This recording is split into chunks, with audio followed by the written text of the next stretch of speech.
Hello and welcome to Around the Ice on Fantasy in Frames. Everybody, if you are a gambler or you're not a gambler, but you just want to hear what we have to say about some of these odds this year, this is your show. This is the Around the Ice NHL preseason betting show. I have to be honest, this is mostly a fantasy show, but we do gambling as well. This is one of my favorite shows of the year. I love the gambling preseason. Everybody's excited. Every bet you make feels like it's a winner.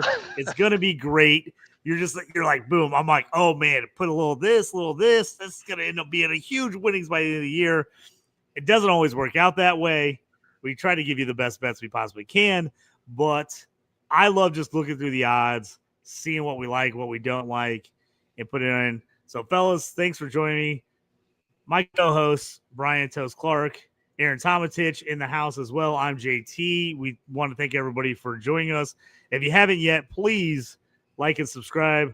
Our YouTube page, Fifth Hockey. Go to the X page and follow us there as well. Especially if you're a gambler, you're going to see as we get into the season, Toast is going to post his Toast takes. Usually does them daily if he can, unless he gets real busy. Then sometimes we miss out on them, but I'll throw in my JT parlay plays of the day. Those are the crazy. I'm going to throw $5 to win 1,000 bets. Follow at your own risk, I will say. But they're fun. They're fun to see what we get. But that's what we're doing. How you guys are doing tonight? Hey, we're a couple days away. Tuesday. Opening night. I want to get this out of the way before I forget about it. Tuesday night, opening night, we have our live show, our live opening night special. We jump on, we watch the early games, we talk about the season, we talk fantasy, we talk betting. We got some special guests going to jump on the show with us in and out throughout the night. We post up, Toast is giving us a preview on the patio. We post up on Toast preview on the patio for the games, watch the games. We got 3 games on Tuesday. Everything starts at 5 p.m. Eastern, Blackhawks Panthers. We're going to see the raising of the banner for the Stanley Cup champion Panthers. We get to see the Blackhawks again, which is great for us. All the Blackhawks fans going to probably get smashed opening night, but hey, it's fun. We get to see the banner, which if I'm a team that's growing, I want to see the banner. I want to see I want that to be me. I want to be the guy that sees that banner next time. So I actually kind of like that for a young team going against them. Then we got some later games. We have Penguins. Remind me real quick, fellas. What's the second game? We got Penguins, Rangers. And then we got Avs, Kings to end out tonight. Is that correct? Yes. Right. So we have 5 o'clock Eastern, Blackhawks, Panthers. Then 8 o'clock Eastern, Penguins, Rangers. And then 10:30 Eastern, Avs, Kings.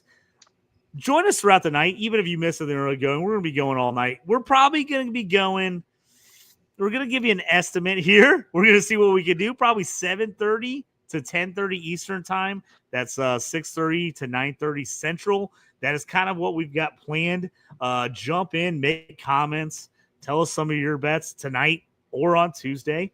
As we're going to be talking about everything. We're going to be talking about just hockey in general. We're going to talk about fantasy things we like for the year, guys to look out for. If you missed the betting show tonight, we're going to be talking about bets in that show as well. So we've got all kinds of things coming up for you guys as we're pumped for the season. We like the off season. It's fun to look at some things, do some different shows, talk about fantasy, but pumped for the regular season to get going. Yeah. So I'm out here in the wild right now. I hear like a truck in the background. The interstate's not that far off. They're hot rodding or somebody just blew a tire. I'm not sure. But I like actually being out here in the elements. It's a little bit warm in Central Illinois. Normally, like last year, JT, if you remember right, and I know Aaron, you weren't able to actually make the live cast last year, but you are going to make it this year and be on site. It was cold, man. We had stocking caps on. We were actually bundled up. This year's supposed to be like around 75 degrees. It probably be around 65 at puck drop. It's going to be beautiful. We'll be out back here. Really want the setup to kind of be like last year where it was more of like maybe your college game day type of setup, where we'll actually we'll be behind a bar. You can see us from like a little bit of a distance. We'll actually have a TV kind of in front of us. And we'll actually, like you said, have guests kind of coming on here and there and really just talk about anything hockey. And last year, man, JT, I don't know if you actually recall, but we even talked about video games last year, NHL 5, basically Blades of Steel. That maybe took up like 45 minutes of our conversation. Just, I mean, you name it, we actually talked about it. We were just geeking out about hockey starting, and this year's no different at all, man. We're 4 weeks into football. We're actually starting week 5 here in football, but I can't tell you how jacked I am for Tuesday to be opening night, and more, and just as important, you guys are actually involved as well. We have our first annual listeners league draft on Sunday night. This Sunday night. So if you're actually in that draft, remember Sunday night, 9 p.m. Central. Our draft actually starts. It's a 12-team league, light bangers, head to head, no category, redraft league. I cannot wait. For a free league, I've been doing more prep for this league than I've actually done. I don't know why. I'm really really psyched, man. So I can't wait. Aaron, I know you're probably equally as excited. Oh yeah, for sure. Anytime we can get together is a good time. So can't wait for that. Share what we're watching real time, with the listeners, what bets are. I think my favorite thing is when we all get in a collective bet. You Yes. kind of get that atmosphere. You get everybody that's there together, whether, and you can do this, you can recreate this. You don't necessarily have to do it in a podcast, but you could do it, at a bar, just get with some buddies. Everybody's put the same bet or the same parlay or whatever. You cheer, you go crazy. So yeah, I just can't wait. It seems like this off season, well, they all seem long. They honestly do, especially when your team is younger. I know. Well, again, speaking just for our home teams here, 2 of us Hawks, 1 of us Red Wings, one of us much closer to the cusp of a playoff berth. But so there's that excitement. So if you're like JT, you're a Wings fan. It's like, hey, is this year we get in? If you're a guy, rebuild middle of a what's really been a dismal rebuild. A guy like me and Toast, where all right, maybe this is the crop. Maybe Nazar is going to show us what he's got. Certainly, he's had a great preseason. Really has. Bedard, I know he gets a lot of criticism, but on paper, he's doing, what we thought he would be doing. He's not exceeding expectations, but he's not falling that short either. So, Spencer Knight, can't wait to see him suited up. I've got big, just hold him in high regard in terms of what he's shown us in Florida in the limited time there, but what he can do in Chicago with that main, 1A goalie, we'll see. So just a ton to be excited about. It always is. I love this time of year, but I think you kicked it off, JT. Other than when we're in the thick of it and we're in the season and there's content everywhere, every week is a big week, or those Tuesdays where we got 11, 12 games, whatever it is. This is my second favorite show, meaning like you said, every bet is placed on these futures feels like a winner. It feels right. I feels like, I'm almost cashing or counting the money in my account right now that I'm putting out or that I have put out that we'll share in just a minute. I'm kind of like, yeah, this is like 2 or 3 paychecks. I could probably take some time off and not really, I'm already counting this. I'm already in. Hey, and Aaron, I want to mention something real quick. And I know, again, call us homers, and we say this almost every single podcast, right? But I'm going to say it anyway. And I heard the stat. I've been using Grok a lot lately to verify like all kinds of statistics, stuff like that. And so I just asked Grok, I said, hey, what's the most amount of points that have been scored by a teenager in NHL history? And of course, Sid the Kid, number 1 at 222 points as a teenager. But second is Connor Bedard in NHL history, the most points scored. And he will still be, he just turned 20 on July 26th. So he basically now, it's way behind Crosby at 129. But then McDavid was 126. Hughes was 124. Matthews was actually 120. The fact that people were actually saying he's a disappointment, and that's, and I know you don't think that, but basically because there was so much hype, generational talent type of thing, I would say that the statistics and given the Hawks being rebuilt and actually who he's actually had been playing with, Right. the generational talent's still there. I mean, second most points as a teenager in NHL history. What's wrong with that, right? I mean, so and man, just again, one more year of suffering, and just wait till we actually get some help. Yeah. And the kid's electric, and I've actually been watching a lot of videos this year. He has improved on that speed, man. That speed up the ice, he is stronger.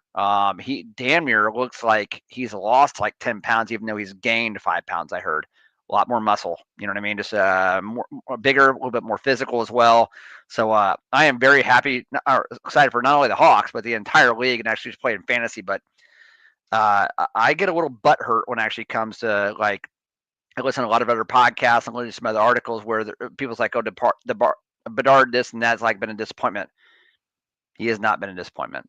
He's been right where I actually expected him to be, and I think this year you're probably looking at actually a player that's going to score 80 points. I'm going to say it right now, probably 80 points, and that's why we're going to get in our betting show, right? So we're going to talk about some of these features and see what we actually like. Yeah, Toast, and I was going to mention to people, if you are in the Fantasy In Frames Around the Ice Listeners League, do check us out on Tuesday. We will probably break down the draft during that. We've got time. We're going to break down the teams. We're going to go over. I had a couple who asked me, like, what is this for? What is there? No money, free league, but it's for pride. And we've got a special gift from Trophy Smack.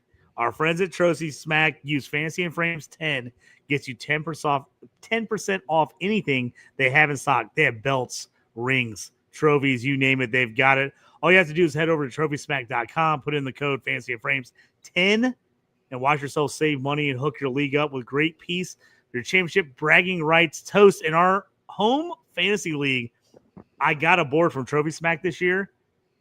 Way lighter, way easier to move around. Yeah. It was fantastic. Everybody loved it. The stickers were great. It's great for that thing. But we're going to have a special prize for the winner. The winner of the Around the Ice League is going to get something special from Trophy Smack. We'll get that to you guys. So we'll let you know later in the year exactly what that prize is going to be. But it's going to be something cool because everything they have over at Trophy Smack is awesome. So make sure to check them out. Good for everything, man. They've got every sport. A little bit of everything. They got T-shirts. It's ridiculous. They got so much cool stuff. And definitely, if you need a draft board, they've got draft boards and they can make custom ones. They have ones already there for you. So definitely check them out. Pumped for the draft. Pumped to see what the teams look like. So that's gonna be great. That's gonna be an awesome thing that we get to talk about as well on Tuesday as we get things rolling the season. Seems impossible, but it's here. These are the times you got to put the bets in. You got to get them in before the season starts. You know, a lot of these, sometimes they'll roll these bets over throughout the year, but sometimes if you don't get these preseason bets in before the first puck drops, you're out. They don't give them to you again. So you got to be very careful about that. That's why we want to do it early. We didn't want to do the show. We didn't want to talk about preseason bets on Tuesday, obviously, because you would miss out on a lot of the bets. So we wanted to do an early show. We know we didn't have our show on this Tuesday because I was out of town. That's why we've got kind of an impromptu Thursday show here. But thanks for everybody for joining us. And if you missed the show, any of the shows we do, you can always go back and listen to them in podcast form as well. All right, fellas. It's time to get into it. Let's start with the betting. Where do we want to go first? Do we want to talk about individual players? Do we want to talk about over-unders on point totals, wins, division winners? Aaron, hit me up. Where do you want to start this thing off? I think let's start with everybody's favorite. Let's start with goals, and I'm going to kind of continue the Bedard talk. You know, we Toast. You gave him a setting the bar high for what'll be his third season. So again, statistically, we've backed up that he's what we thought he would be. He's not playing with a great team. Again, I can't help but do the Patrick Kane comparison. Like we have, Patrick Kane. He's just, he's playing center, but he's not the two-way monster that Taves was. But anyway, all that put aside, I'm going to kick it off with a Bedard and celebrating, kind of passing the torch type of bet with two of our 1-1 picks that we've had over the past now 3 drafts. But Bedard and Celebrini, I think Bedard was on the cusp of over 30. Celebrini is going to be right there, but I'm going plus 30 for each of them. Now, individually, you can do this, but now again, our platform, just to remain consistent, and JT's, I know he's got it pulled up, but we're using DraftKings, but you may have other, there's so many betting apps out there now. Check it out. Just like we say in our fantasy drafts, get to know the rules, get to know all this. Some of this, they'll let you combine into parlays. Some of it they won't. Some of these future bets are a little bit different. So what we're going to call out again, this is what we've kind of run through DraftKings at this point. But if you can parlay a Bedard and Celebrini more than 30 goals, you're getting plus 229. Not a huge bet. This isn't going to be a JT get rich quick parlay. This is going to be a grind out. I think the time is now. I think both these guys have a little bit more beef on their offense, but I was so impressed with Celebrini's play last year. His offensive talent, his two-way passing. San Jose is going to stink. The Blackhawks, this isn't the year they're going to make the playoffs or even make a run, but I like what they've done. I think both of them are gonna eclipse 30 goals. So for me, this is a safe bet. I'm probably gonna put up a pretty decent amount on this one. Again, not getting great odds, but we'll get into some of the longer shots and the better odds. But yeah, Bedard, Celebrini, more than 30 goals, plus 229. Have that kind of be your baseline bet, and I think that's a pretty safe bet. I like that a lot, Aaron. I'll tell you what, let me piggyback on Celebrini as well. This year, a lot of sites actually have been projected for 35 plus goals.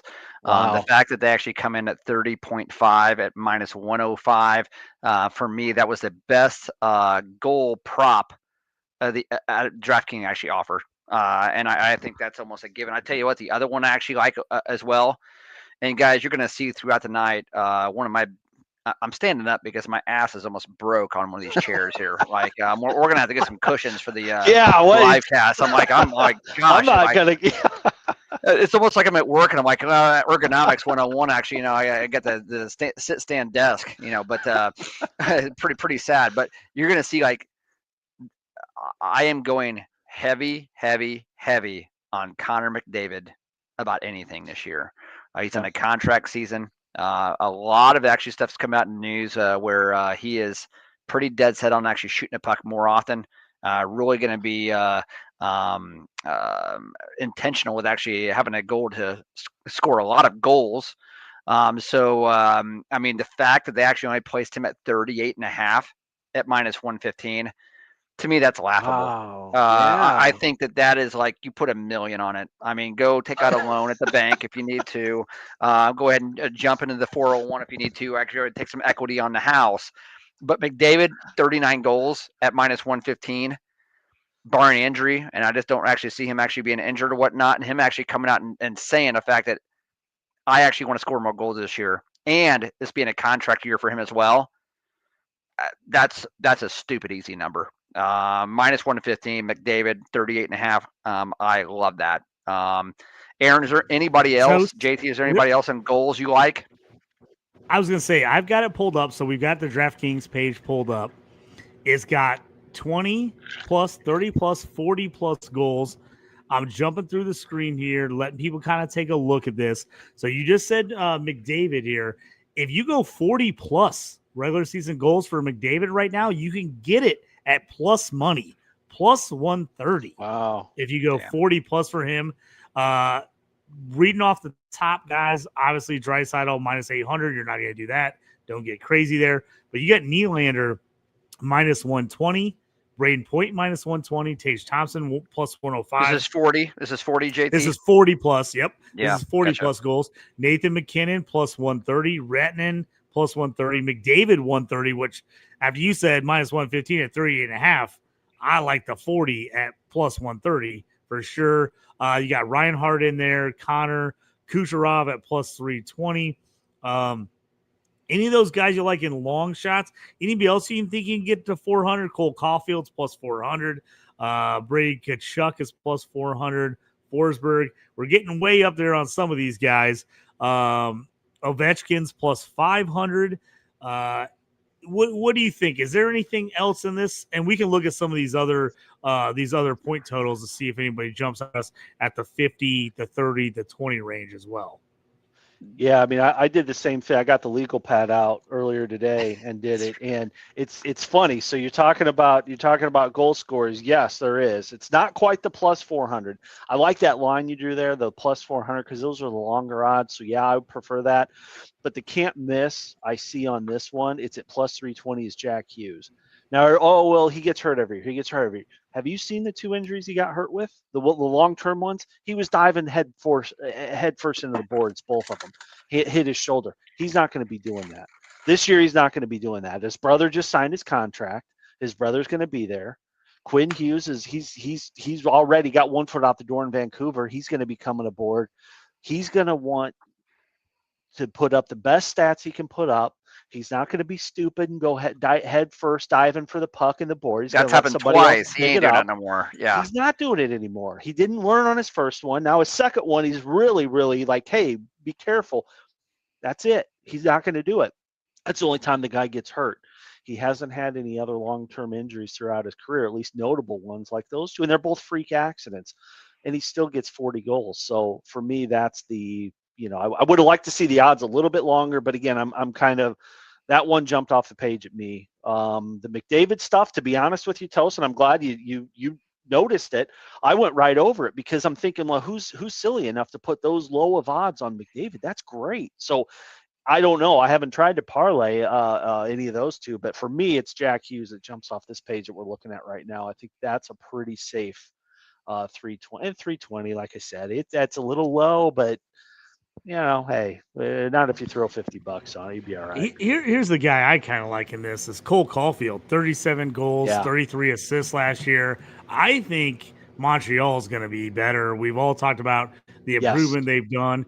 You can get him right now at plus 400 at 40 plus goals. I like that plus 400 Caulfield. I do like your Jack Hughes call at 320 plus 320, but I do like Caulfield at plus 400 if you're looking for the longer odds. Obviously, like Toast said, I'm absolutely loving the Connor McDavid at plus 130 at 40 plus goals. Yeah. And I will say, JT, I'm glad you brought up Caulfield. For me, and DraftKings actually only offer maybe 10, 12 players, right, at the 40 goals in each one of these. Caulfield for me is the best money, plus 400. Last year, 240 shots on goal, 37 goals, shot 15%. That's honestly where he should be shooting, around 15%. The year before that, when he, I want to say that was probably in his year 23 year, he had 313 shots on goal and only scored 28 goals and only shot 8.9%. He's coming into his own. I think the 40 goals is, barring injuries, played 82 games back-to-back seasons. I think it's almost a given at this point. And plus 400, I'm a little shocked that the number was actually that low. I figured it would probably be like plus 175, plus 200. So plus 400 as the best. Ovechkin, plus 500. I also had that written down here, 40 goals. He'll do it, man. He'll do it. It was plus 1,000 last year for 40. He'll do it. Wow. And then Dylan Guenther, your guy, Aaron, plus 800. And I really just think that that's just great value for a guy that really is on a much improved Utah team. That Utah team is going to be a lot of fun to watch, man. And we're going to be talking a little bit about Clayton Keller, one of those guys, because I like him in the points as well. But I noticed Guenther last year, 27 goals, right? You're like, 40, whatever. Yeah. He went from 121 shots on goal in the 23-24 season, and that was actually as a 20-year-old. Last year as a 21-year-old, almost improved to 90 shots on goal and still shooting a modest 13.2%. 40 goals is in reach at the plus 800. Sprinkle $25 on that. I think that's a great. That is probably the best value. But Caulfield, for me, Caulfield is actually the best one to actually go after. And with Caulfield, first thing when you had that's a great call. Yeah, I think Caulfield. I just made an adjustment on my my legal pad here. I just added this to my bets, but what they added on the blue line, Dobson, with Nate, with him coming over from the Islanders, and all they have on that blue line, absent like Xhekaj or maybe Caden Gooley, I think he's a little bit more stay at home. Those guys just move those pucks to the forward. And they got Lane Matheson Hudson, still, buddy. Yeah. Evan Matheson. These are all great, top-notch passers, all on your blue line. But more than that, and again, this is what will be fun about the live broadcast. You pick up things when you watch a game beginning to end, depending on what you're on. But there's these little kind of what you see with these offensive style defensemen. You see these little pinch moves where they're anticipating the puck, or if they're paired with a defensive defenseman, like say we go out there, I don't know if this is ever a matchup, but say Caden Gooley and Lane Hudson. Lane will go in there and he'll make a stretch. He'll get to that pass as it comes into that forward for that breakout. Well, he'll go in and he'll go into that weak side, pick that puck up, where it's just like an instinctive move to the puck. And then you got the, your defensive D-man just hauling it back to go cover his spot. Montreal does that in their young age, probably one of the top, and now they just added more talent to that. So yeah, I'd say get on that one. Another thing too, one more shout out for DraftKings. Right now, there's a 25% boost for these futures. I think it's only for one bet. I didn't look into it. I opted in. I just opt in on everything. Opt in. That's right. But I saw this 25% boost you can get. That might get the 25% power boost right there. That Cole Caulfield 40 goals. That's what I wrote on my pad. So nice. We'll have to watch him. But that's a great call, JT. Good call. One other one I like, if you want to go the long odds, I think is kind of sneaky here. Mark Scheifele.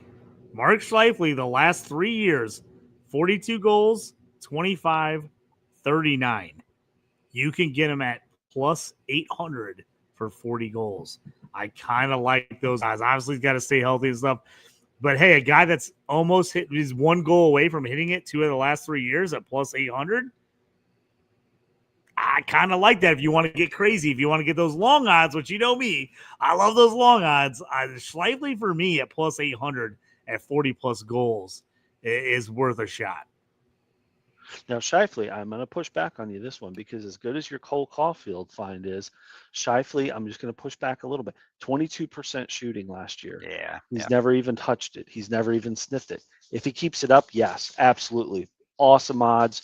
That's probably more of a sprinkle for me, but yeah, he's definitely got it. He had his season last year was, well, obviously Hellebuck got him into the playoffs, whatever, they got bounced, but Scheifele and Connor, those two guys, it's like Leo and McDavid Jr. They play together, they feed off each other, they're out there eating that power play time. That could be maybe throw that into the JT make you rich parlay and hit that one. Yeah. What do you guys think about the 50 here? Toast, anybody in the 50 here? We got Leon Draisaitl plus 120, Matthews plus 200, Kaprizov plus 300, Pasta plus 300, Nylander plus 800, Point plus 800, McDavid plus 900, Tage Thompson 1100, McKinnon 1300, Rantanen 1300, Sam Reinhart 1400, and Kyle Connor 1800. What do you think? Any of those guys get to 50? And if they do, what would you put your money on?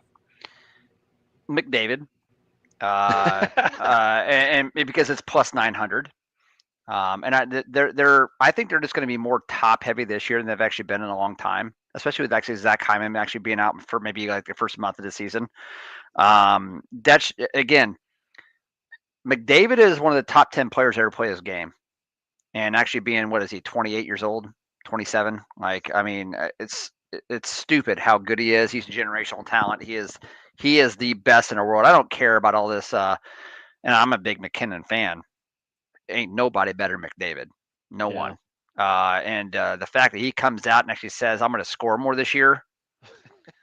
Plus 900. I'm like, plus 900. That's all I need to know from a guy that is the best in the world. Right. So, I mean, that's the bet. That's the bet for me. I wouldn't want to actually go Matthews at plus 200 or if it ends up being anybody else. Honestly, a lot has to go right to get 50, and health is actually number one. Matthews has actually had the shoulder issue the past couple of years. I still actually like him for the over 45.5 goals at even money. I do.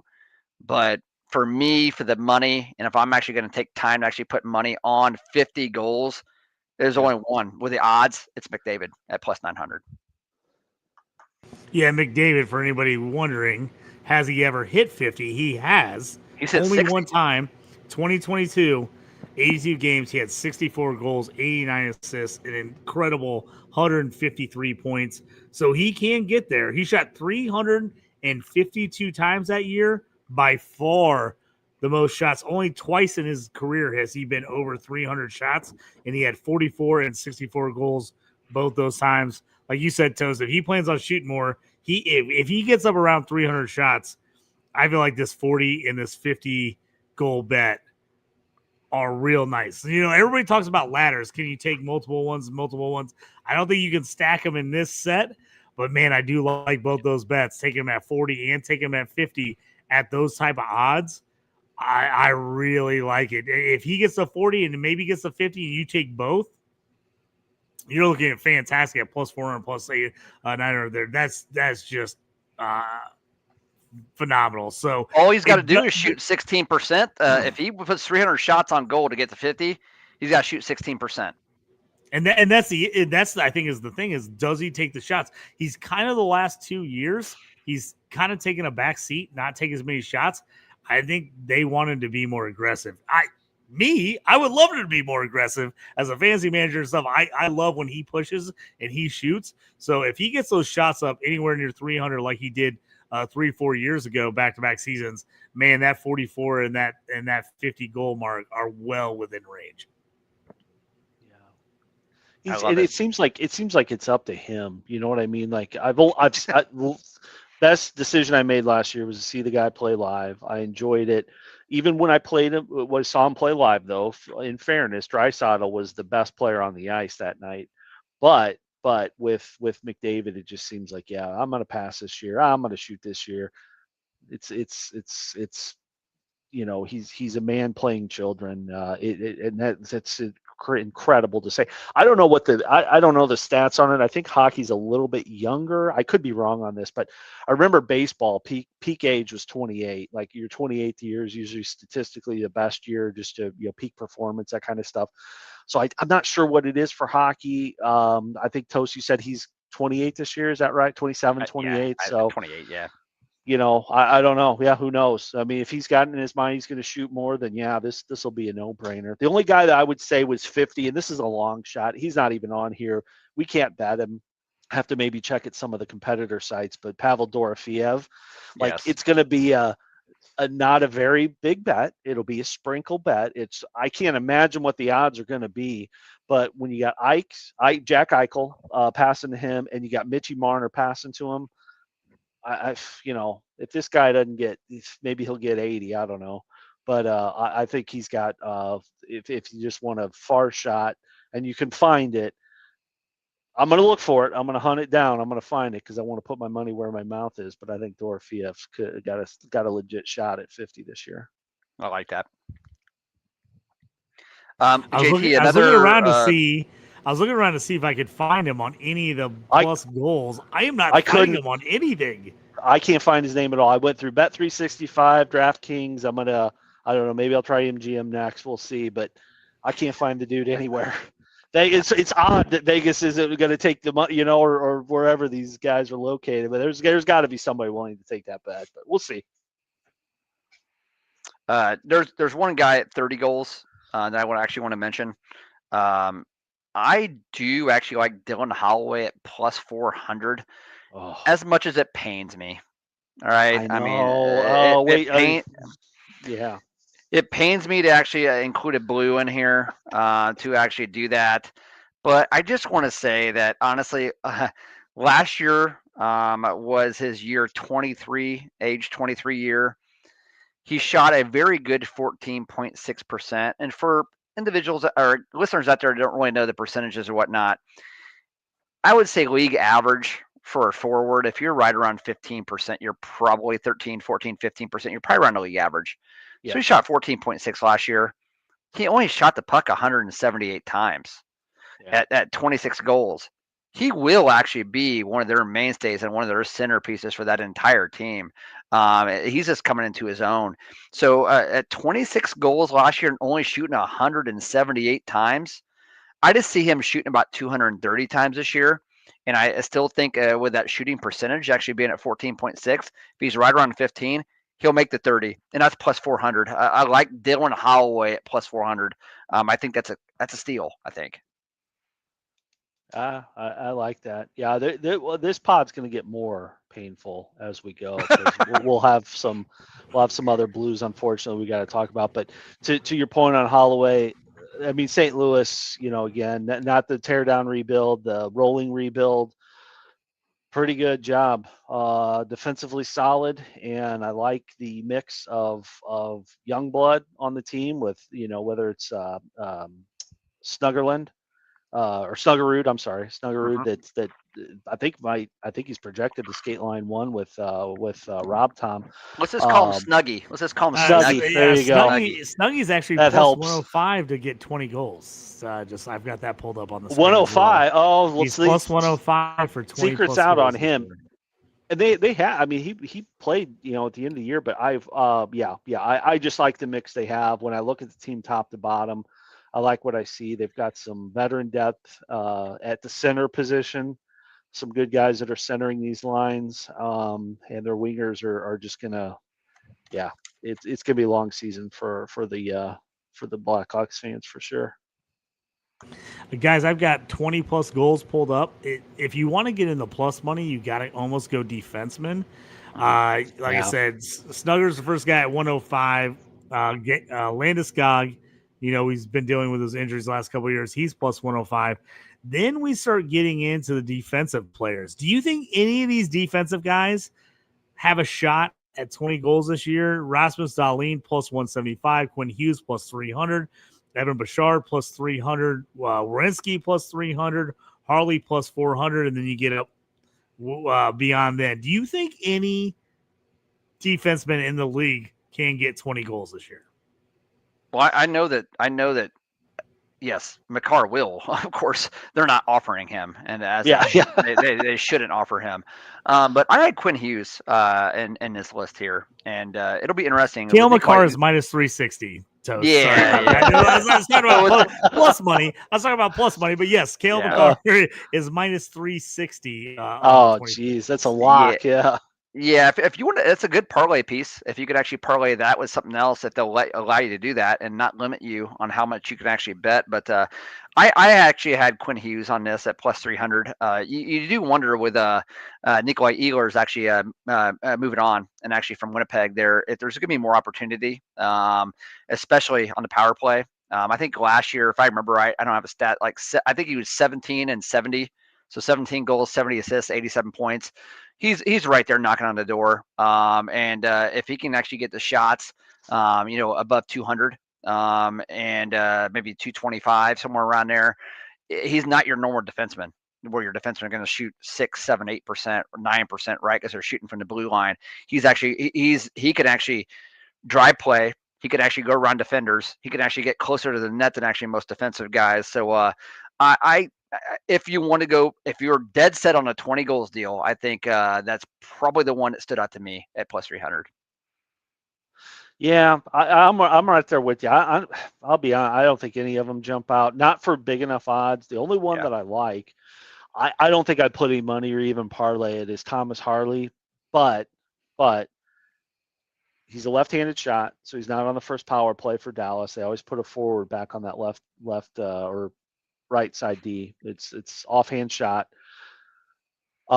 So you're not getting the power play time. If he was power play one, I would be a little bit more excited about Thomas Harley, but not at plus 400. That's too low. If he was plus 1,000, I'd be a little bit more intrigued. But that's probably the only 20 goal guy defenseman where you're on the plus side that makes any sense, and that's borderline. That's too close. Yep. Guys, moving on here, we've got, and tell me if you got anybody here. If you don't, we'll move on here. Oh, I We do. got I do. regular season points, 50 plus points, 70 plus points, and 90 plus points, and then 110. So we can break down the odds. These I are got these them are all. what's Got them these all. are what's out there. What do you guys want to take a look at first? I'll pull it up on the screen. JT, let's go 50 plus first. The low hanging fruit. I was surprised that Frank Nazar actually wasn't on here. He wasn't optioned, right? And I would think Nazar is probably going to come in at probably a plus 700, a plus 800, somewhere around there. But I think he's a really, really good player. And somebody's got to score for the Hawks, all right? And it's not just going to be Bedard. And I don't think you're going to see like Donato just like light it up and stuff like that. If you can find any platform when Nazar actually 50 plus points at like around plus 600, plus 700, I really, really like that a lot. But for me, Gabe Landeskog, I do think at plus 150, if he's healthy, and I would imagine that I would think, Aaron, did he go through the same procedure as Patrick Kane with the hip? No, it was his knee. It was something like so freak, and he's like the first guy to get this surgery, or maybe civilians have had this knee surgery he's had. But there's a whole documentary, and the name escapes me now, that's out there on it. But like the care that he's gotten, I can't imagine this knee's going to move for the rest of his career. I think he's safe in terms of health. He went through a lot to get here, and he is rock solid. Obviously anything can happen, but yeah. So, Aaron, saying that plus 150, that's a gift. He's playing with going to be Brock Nelson, Valerian Sushkin as well. That top power play, which is a top 3 power play in the league. Heck, 50 points, he may end up having 25 power play points alone. All right. I just think that if health is not an issue, and that's why he's actually at plus 150, if he ends up playing, let's say 70 games, that's easy. That's just, they're giving you money plus 150. If I could parlay that with something else that I actually like, if they allow me to do that they're giving us money there. If health is not an issue. And so far in the preseason, health has not actually been an issue. He's actually scored a goal already in the preseason as well. You just actually want him seeing logging minutes. If you could actually see him early on in the season logging, normally a guy like this, your captain, would actually maybe log 18, 19, 20 minutes a night.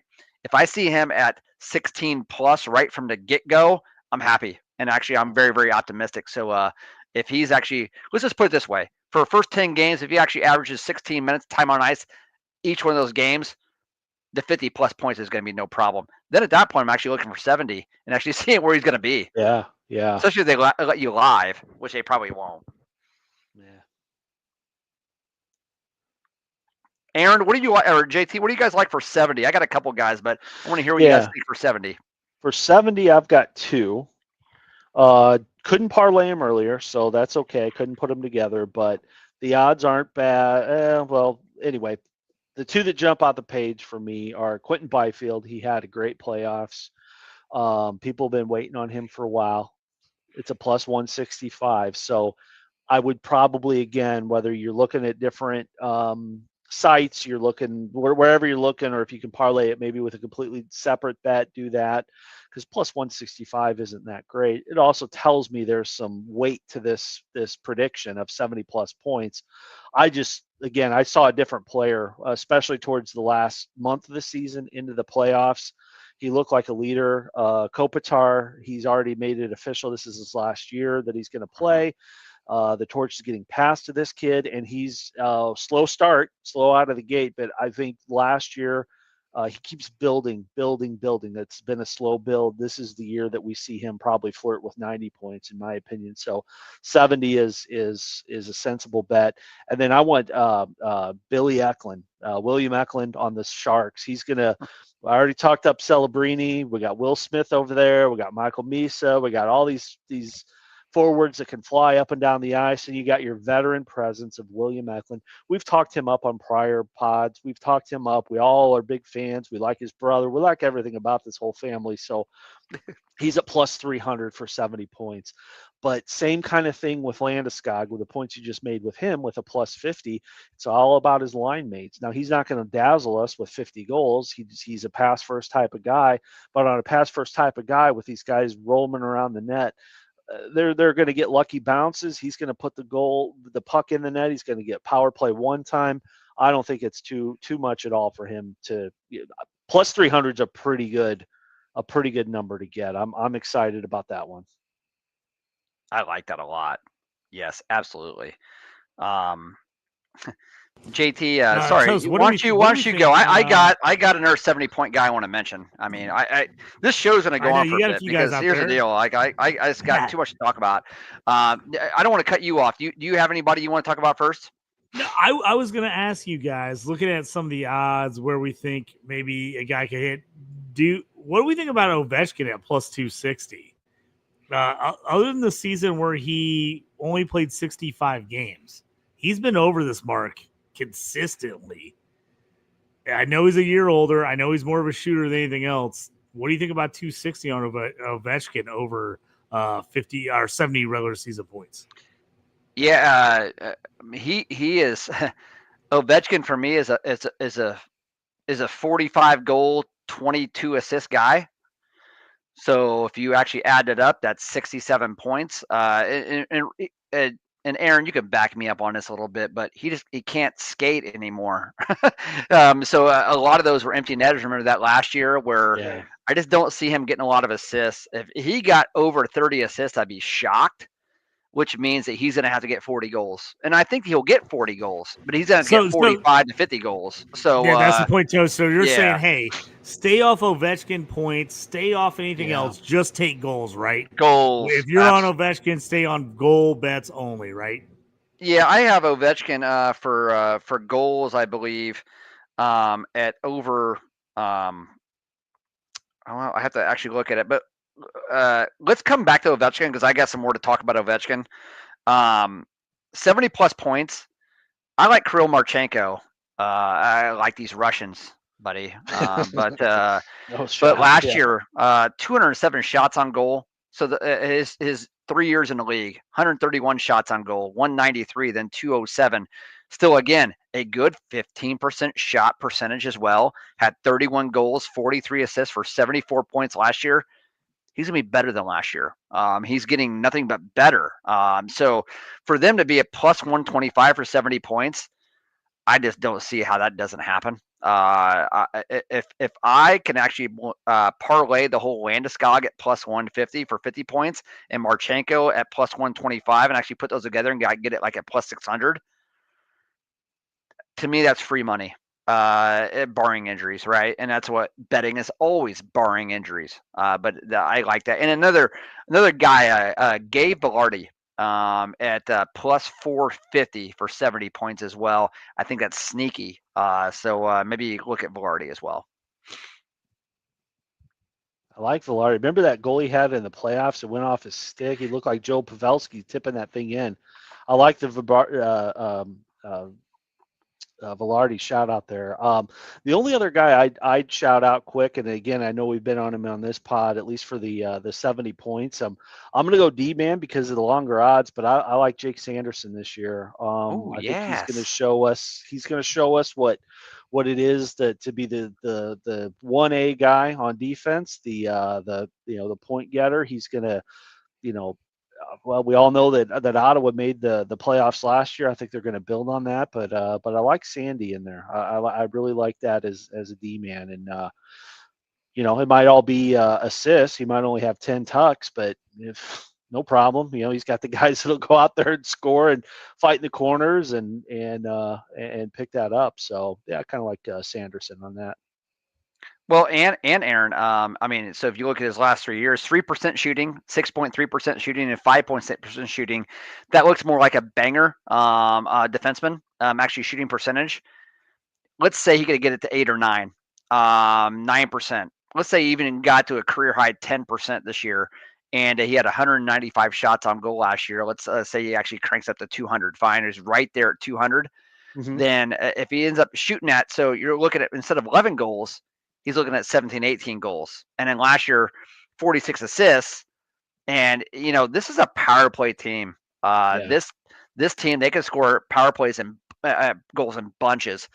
Such a good offensive team as well. I love Ottawa. You guys actually know I do. So that is a very, very good sneak. Do we actually have his at 50 points?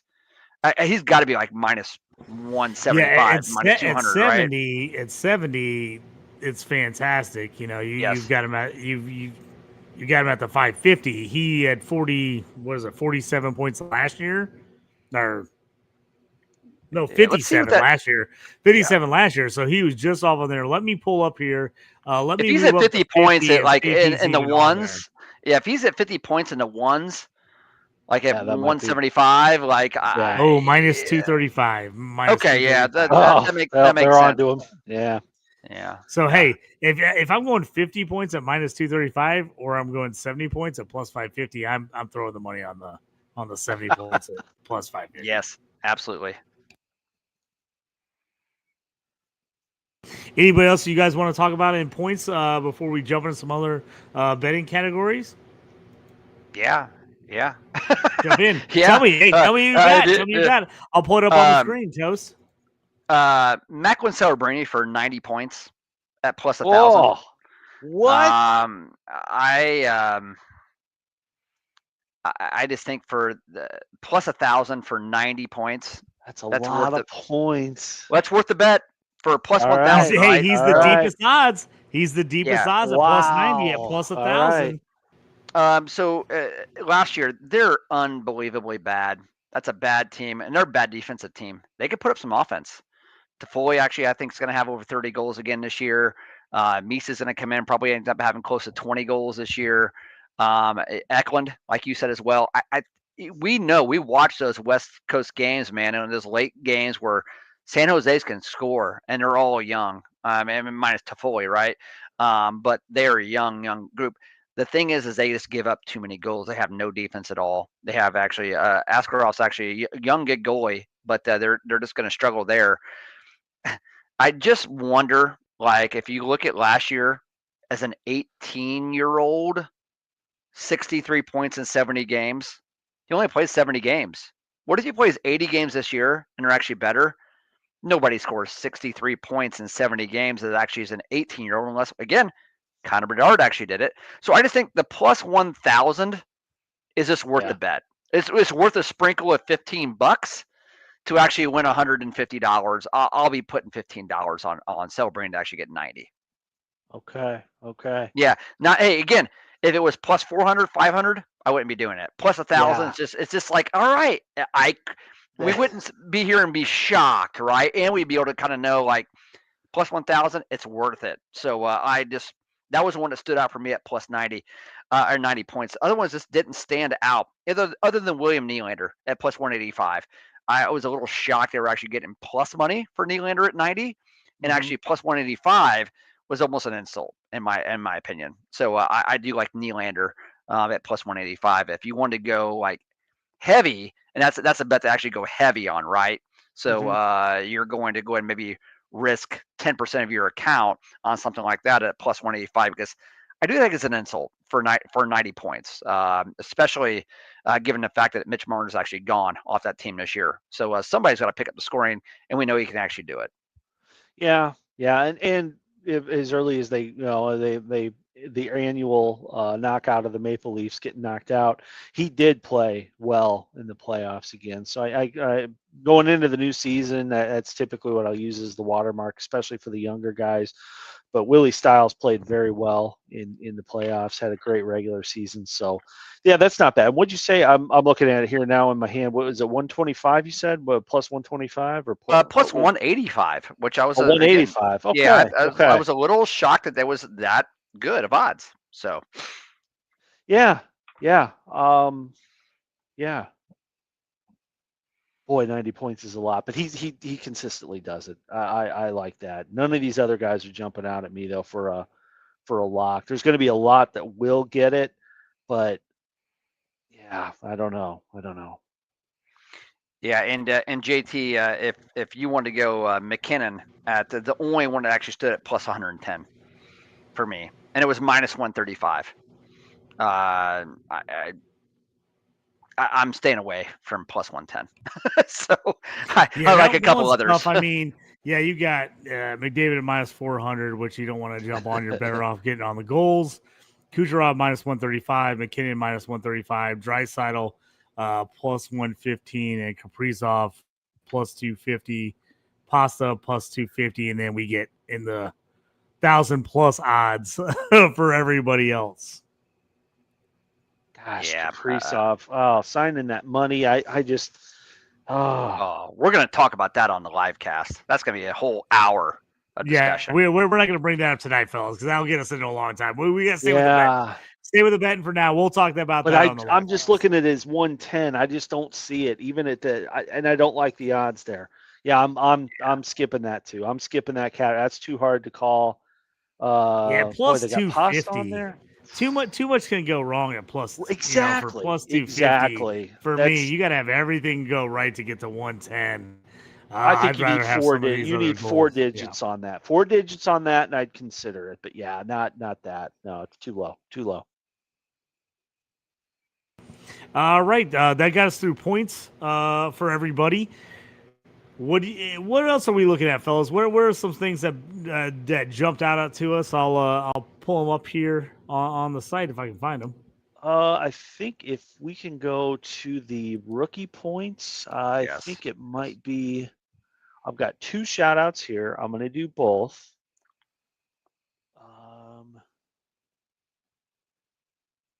Could be, yeah, it's on there somewhere, but rookie points. So we all know Lane Hudson, won the Calder. He had a pretty tough class this year, but Snuggie, as we'll call him, plus 1,400, and this is just for flat out most rookie points. Okay, so you're not putting a number to it. You're just saying this guy's going to score the points. So he's at plus 1,400. I'm going to sprinkle that one, $10 bet. And then you got Matthew Schaefer at plus 2,500. That gets another $10 bet. The logic behind Schaefer is nothing more than this guy's going to be like Lane Hudson, and he's going to get a ton of assists. On who can score on that crappy Islanders team? Nobody. Bo Horvat's a good scorer. Barzell's good. Those guys are still there. But if Schaefer is, or if he's 80% of the player that everybody's saying he is, or the hype, and you buy into that, plus 2,500 is pretty good. So the plus 2,500 jumped out at me. But yeah, Snuggie, and we've already talked about the Blues. It makes me sick to say it, but I think he's for my forwards, he's going to get my bet for forwards. There's some other guys. I think Demidov might be the favorite for that. I just found it, fellas. I found the rookie of the year. We'll pull that up for everybody so they can check this out. So right now, rookie of the year, Calder Trophy. So everybody knows that. Ivan Demidov plus 185 is by far the give favorite. It to him now. What? Yeah. Michael Misa is plus 1,200. That is the biggest separation I've ever seen for one award. Ivan Demidov plus 185. Michael Misa plus 1,200. I think it's Byam. Is that how you say Z Byam? It's plus 1,600. Isaac Howard plus 1,600. Jimmy Snuggie plus 1,600, and Keishan plus 2,000. Schaefer is plus 2,000, and then it goes from there. But man, I pulled that up, and I was like, wow, look at that odds. Plus 185 compared to plus 1,200 is insane. I forgot what Celebrini was last year, but he might not have been too far from this. But that's crazy. Yeah, Demidov, rookie points is better than actually the Calder Trophy, because you would imagine most points getter is going to be the Calder Trophy winner. So you can get him actually plus 200, which is only plus 15 more, but nevertheless, that's actually the play. And I mean, again, barring injury, I can't imagine he actually doesn't get it. He's in a great situation there at Montreal. And plus those Russians, they don't get hurt, man. I mean, they don't. They've been in hard labor camps and stuff. They're fine. They've been doing hard labor since they've been 8 years old. He's not going to get hurt. So that's kind of a given. I would say Demidov at plus 200 for rookie points. Bank that right now. Again, look for the parlays. If you can parlay them, let's go. Yeah. All right, what else we got, fellas? Oh, JT. We're crossing the hour mark. I probably should have warned people. It's a Thursday night instead of Tuesday. We're going long tonight. It's the pre-bet show. We got to go long because, hey, you need 3 or 4 days to process this stuff, go through all these and get them in before Tuesday at 5 o'clock Eastern. So we're going to give you all the stuff. So it's a long one tonight for everybody. Stick with us. Yeah, so if you're looking for even money, let's just go points, JT. If you can bring up points. Overall points scored, there are 3 to 4 that I'm like, wow, can't believe they're actually that low to even money. When I say even money, minus 110, minus 115, somewhere around there.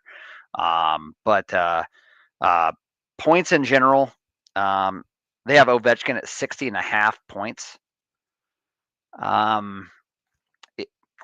He's going to score 45 goals. So if he scores 45 goals, he literally needs 16 assists to get to the 60.5 at a minus 115. I just don't really, again, he's Russian. He ain't going to get hurt. He got hurt last year, and look at what happened. I mean, it looked like he was going to be out forever. He comes back in like the bare minimum amount of time. We had all the over bets for him to set the record. We're like, nope, this is going to kill us. Nope, comes back and just tanks, just crushes right when he comes back. So it's fantastic. I got those odds up now, Toast, on the screen. Yeah, and you remember when I said Celebrini for 90 points at plus 1,000? Celebrini at 71.5, close to even money. That's like stupid low. That again, take out a loan. Celebrini will be over. He will get 72 points or more this year. Just take out a loan. He'll have it by November. Yeah. Yeah, I mean, like that's dumb low. Yeah. That's really minus low. 115 at 71.5 currently. I got it up on the screen. Yeah, and Tage Thompson, 69.5 as well. Tage will score 40 this year, and he'll actually have that means he needs to get another 30 assists. He is the centerpiece of that entire team. That was a really low one for me as well. I think at Thompson like minus 110, 115, somewhere around there, 69.5. That's low. And then Martin Necas, your guy, Aaron. I'll let you maybe talk about Necas a little bit, but Necas at 73.5 points as well. And then he's basically kind of sliding into what we would actually say that Rantanen spot actually used to be for an entire year. 73.5 points at the even close to even money. These guys stand out. These are not going to be that difficult at all, barring injury. And again, I'll say it time. Why don't you just give me a sign that says barring injury, and I'll actually just put it like over the best Toast, logo. We'll make a shirt. Right here. We'll make a shirt. Right. It says put a $1 million on it, barring injury. Yes, yeah. Put $1 million on it, barring injury. So I'm sick of saying barring injury. So just assume I already know that everybody already knows that. But Thompson, Necas, Celebrini, Ovechkin, those are just stone cold locks. Okay, for points. They're not doing them justice here. Yeah, I like that. Necas, I mean, he's top 3 ever since they've been tracking it in speed bursts over 22 miles an hour. When he doesn't have the puck, he skates as fast as McDavid. But he's not he stays out of the corners. Like he's not. And what I mean that as in a good way. Like you're not going to get banged up. You're not going to go in there and try to dig the puck out of the corner. You're a skill guy, so I like to call on him. I didn't have him on any of my list because I feel like I talk about the guy enough. But I like that. I like that at the and I like this format too. The over under again. Who wants to play the under? It's kind of a bummer, but yeah, I'm all for getting points, getting pucks in the net and watching the lights go on. Hey JT, there's a couple that I want to mention here. I know we're going to want to move to teams here, but again, this is like Christmas. This is bring them up while moving around. So there are a new category this year that DraftKings actually listed here is a whole segment and betting scenario for October goals, October points, October shots. So I went back and actually looked, and you look at October, the first thing that comes to your mind is like, all right, well, who plays the most games in October as a team?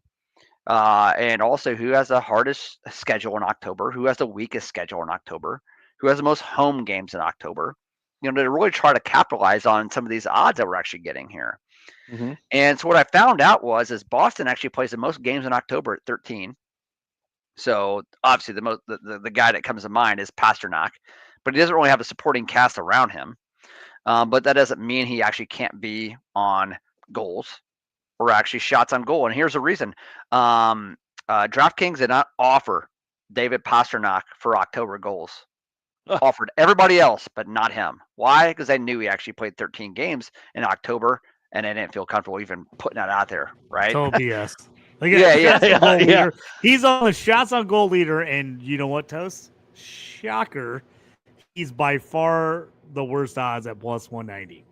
Which that was the one that stood out to me. I'm going to put one plus 190. He's going to shoot like a maniac this year.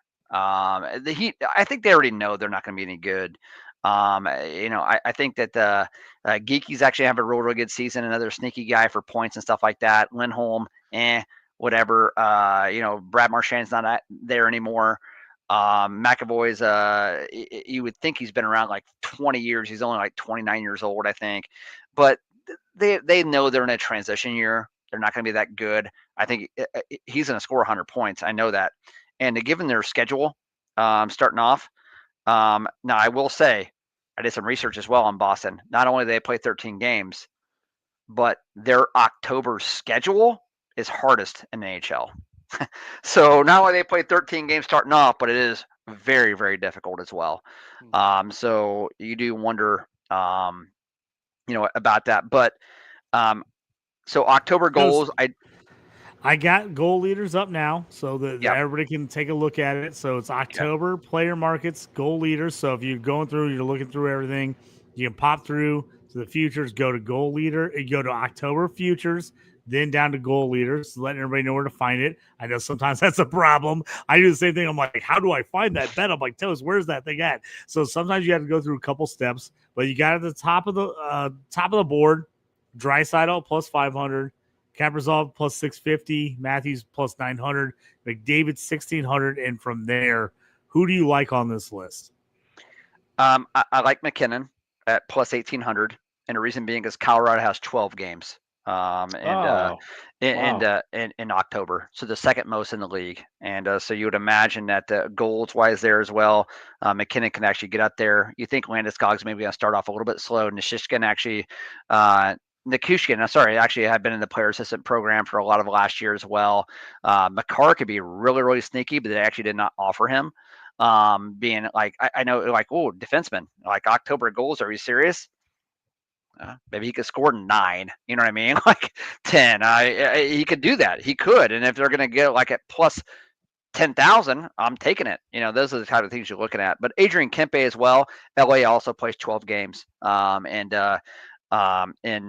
In October, and he's at plus 2,800, and I really, really think that's great value for a guy who actually shoots the puck a ton and is definitely their best goal scorer by far. And LA is going to be good.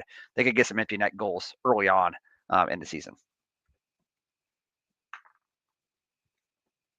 I like that, Toast, pulling out the October markets. Yeah, I got more. I got more I want to talk about. Dude, just keep it coming, Toast. I'm on the Halloween I'm on the page.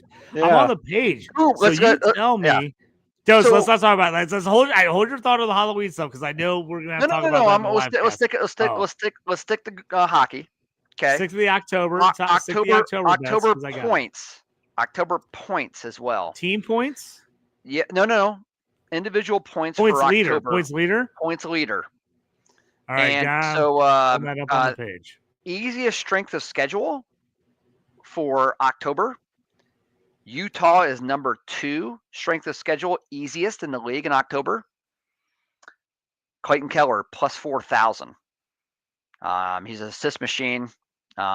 He's a guy that's probably going to go ahead and get you 27, 28 goals, 60 assists.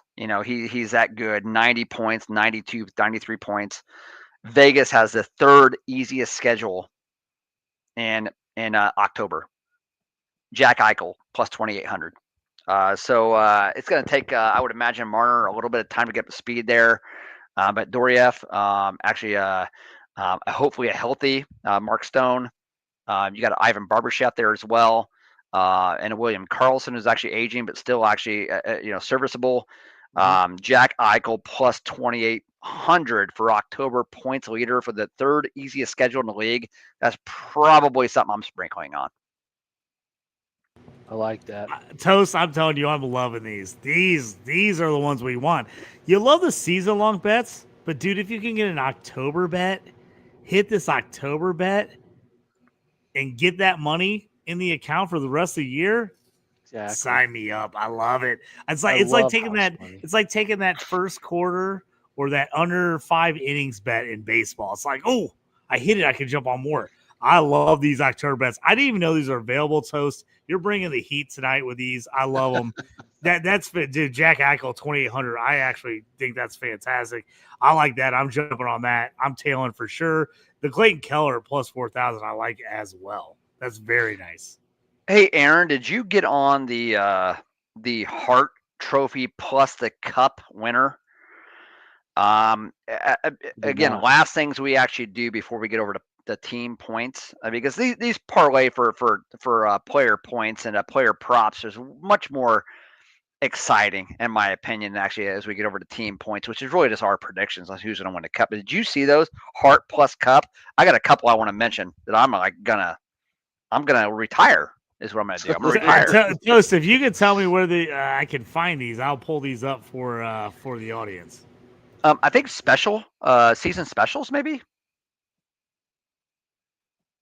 So go over to one to the right, JT, from October futures, and season specials is the next one. Okay, I'm guessing. I think that's where they were at earlier.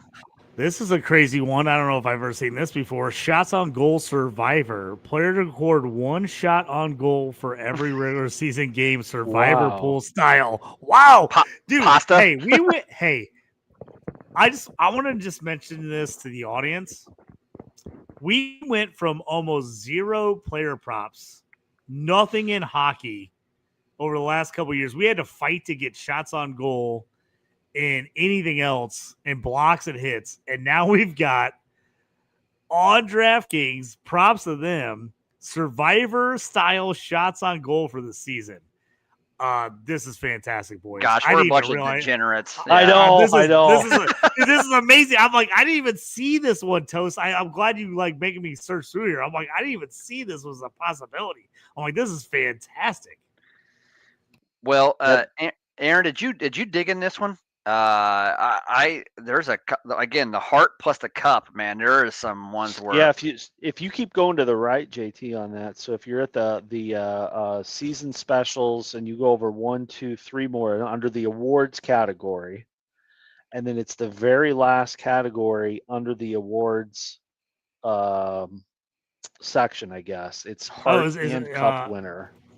Okay, let me look over here. Let me find it. And that's the one. There we go. These are buried. These are I have not seen this. These are the ones they don't want you to know about, folks. These are the ones that are out there, but you gotta do that deep research. And luckily, we got Aaron Tometich and Bryan Toast Clark here doing the deep dive for you, so you know these bets are there. I'm pulling it up here on the screen. I found it. Thank you for the direction there, Aaron. Well, so we've got it up here now. This is the Hart plus Cup winner. So everybody's thinking about this. So it's the Hart. The Hart is MVP. Hart is MVP plus the Cup winner. These are the odds. Let's break it down. Yeah. So the two for me. So Connor Hellebuyck was the Hart Trophy winner last year. Am I correct on that? A goalie, right? Yeah. And just knowing that the goalie can actually stand on his head in the playoffs. And if anybody can do it, Hellebuyck can actually do it. And Winnipeg's a real, really good team. I want to say they were over 100 points last year as a team. Now they may not be the deepest team 1 through 4, but they got the great goaltending. You just need a goaltender to actually stand on his head. That is plus 100,000. 100,000. I thought it said plus 10,000. That's plus 100,000 people. Plus put $5 on that, and then you can retire. Okay, like again, this is the guy that won the Hart Trophy last year, and they probably had second or third most team points last year, and it's plus 100,000. And if they are going to win, they have to have Connor Hellebuck stand on his head and actually be the MVP of that team. Makes too much sense not to put at least a quarter on it. Put $5 on it. Retire early. Okay. Another one again, dude. That is maybe the greatest find I've ever seen. Toast. Well- One of my favorite bets last year on college side. I found like Heisman plus national championship winner, and it didn't have to be a player on the same team. I was all over those. I just barely missed last year, but man, I'm loving this. What insane odds! That's fantastic. well, and then Vegas is probably one of your favorites to actually win the cup this year. And you know how Vegas is. Since they came in the league in 2017, they've been nothing but fantastic. The model for what a franchise should actually be, how it should be ran. Jack Eichel, if they are going to win the cup, Jack Eichel will have to be the MVP of the league. And I mean, and he's actually done that. That's plus 25,000. So again, another $5 sprinkle worth, and you may not be able to retire on that, but you'll definitely be able to retire 3-4 years early, maybe. So, so those are just ones where it just makes too much sense. Like anybody can find $10, and the cushions of the couch, and underneath the seat of the car. Put those on there. Put $5 each on one of those. I mean, odds are, again, it's not gonna. But would it shock me? Shock me that Connor Hellebuck was the MVP of the league again this year, and then if he just has one of those amazing runs, but nobody's gonna say like, "Oh, I didn't see that happening," right? I mean, because yeah, you could see that happening because he's that unbelievable. So plus $100,000. They made a mistake there. I thought that was different. Toast, we've got to put that bet in sooner rather than later, and I'm going to tail before they change it, before they get crazy and change that. The disrespect for Winnipeg. I mean, the current winner, and they were number one in the West last year. Like, what are you doing? Like, that's an insane find. That's an insane find. I actually thought the two Colorado ones were interesting. McKinnon at plus 5,500, and then they also had Cale Makar at 35,000. Pretty interesting. But man, yeah, that's a JT parlay play of the day if I've ever seen one. Jets at home like a plus 100,000. What's that under again? I see season specials, but honestly, on my app, I'm not really seeing that now. If they took it down, I'll be really upset. Where's that at now, JT? So so Aaron helped me find it. Awards. So you got to go to awards, and then you got to go all the way left. I mean, way left. Like keep clicking, past every award, and after all the awards, it says Hart and Cup winner. Yeah, we got to get on this one, boys. I mean, I just did. I went ahead and I went and put $5 on it now, and the $50 juice for Illinois. I mean, this Pritzker has to get his fat fingers on everything, But we're one of the few places that you can legally gamble, and unbelievable. Then like, they're going to charge me 50 cents for that crap just to place one bet. But they already $5. They already get all the money. They already get all the taxes. And they still. I know. So $4,500 is what we're actually set out to win. Here's the deal. Imagine if that bet, Hellebuck does actually win that, which again, back-to-back would be unbelievably difficult, but it's Hellebuck. Okay, let's just pretend here with me, guys, all right? This is no different than actually just going to buy a lotto ticket, right? And you're excited. So let's imagine he actually does win the Hart. And then let's say they get to the conference final. What's the early cash out going to be on a $5 bet to actually win $4,500? I don't know if they're going to give you a cash out. They'd be dumb not to. They'd be dumb. They're like, they should offer me $500. If they do, I would take it. You're like, I'll give you 2,000. They're like, it's 2,000. Hell, $500. I'd take it. Like at that point, I'd be like, you know what? A $5 bet for 500. Like, so yeah, that's an easy one. I'm hoping I actually have money in my account come Tuesday because I'm going to get real excited. But I mean, the Celebrini points, 71.5.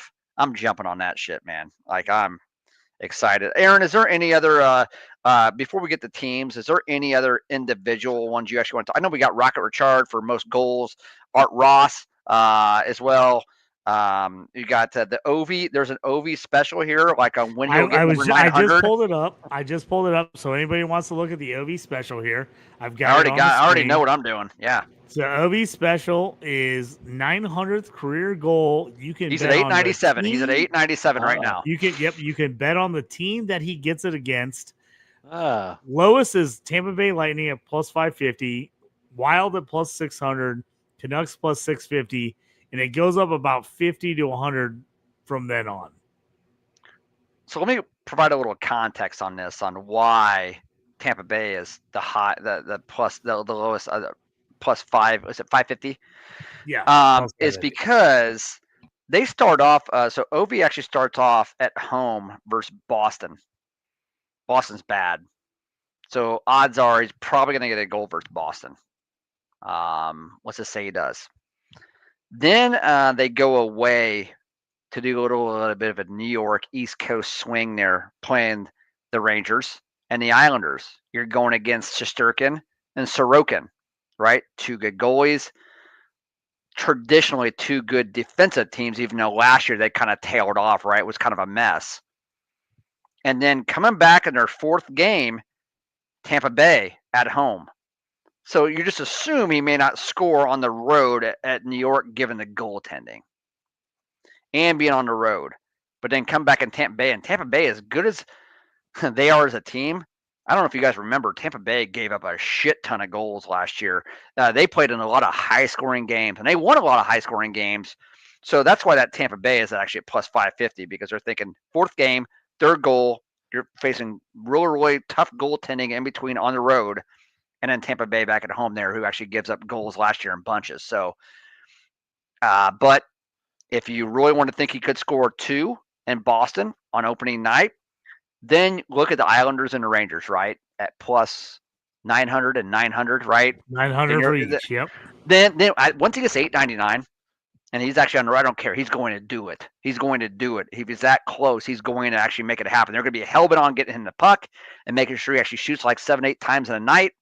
But I'm sure they'd actually like to do it at home. But I think Ovi's going to get to 1,000 personally. So I just think he will do that. It's unbelievable, but that guy's going to do it.